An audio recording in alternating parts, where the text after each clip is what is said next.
important. I just finished Ryan Holiday's excellent book called Conspiracy, which was written about Peter Thiel, the billionaire and founder of PayPal, investor in Facebook, who took down Gawker, which was this really nasty media site that made a ton of money on insulting people and gossip and all that stuff, over pretty much a period of a decade-long conspiracy that eventually ended with him funding Hulk Hogan's sex tape lawsuit against Gawker, taking down Gawker completely and putting Nick Denton, the owner of it, into bankruptcy. It is a very interesting book, very well written. I highly recommend it.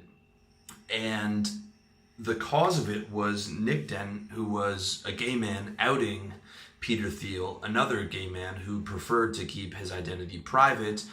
One of the reasons they said was he was looking to get some Middle Eastern investment and just didn't want to be defined by his sexuality, which I think is his right. Nick Denton felt that he should be, and that no one should have secrets and be hiding things.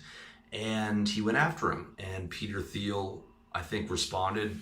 You know, he was upset, or he asked him to take the post down, etc.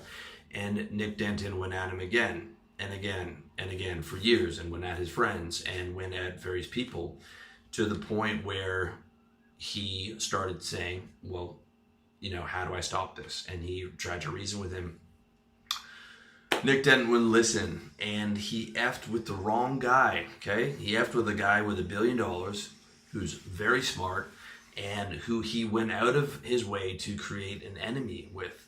And so this guy invested the next decade of his life legally finding a way to bring him down and put him into bankruptcy. Ruthless. But I loved it. I loved the book. I loved what Peter Thiel did. I think he did the world a good service putting a person like that out of business. I think it's a great thing. I know that in my life, if I had had $1 billion, I definitely would have taken care of some people, sales managers, and people that I'd worked with that promised me certain things, or a business partner that hijacked my domain.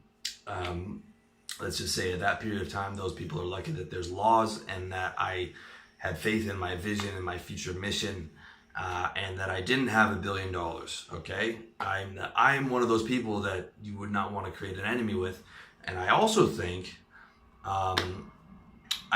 ultimately, I found that success is the best revenge. I'm really glad I didn't involve myself in any of those things. First of all, just my karma.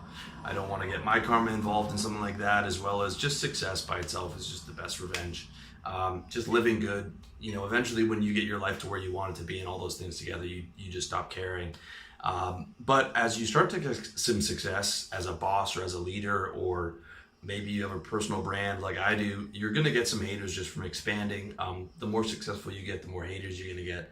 The smart thing to do is not make any unnecessarily. Do not pick fights unnecessarily, especially when it costs you nothing not to. You do not want to create a Peter Thiel situation that could have been avoided and easily avoided.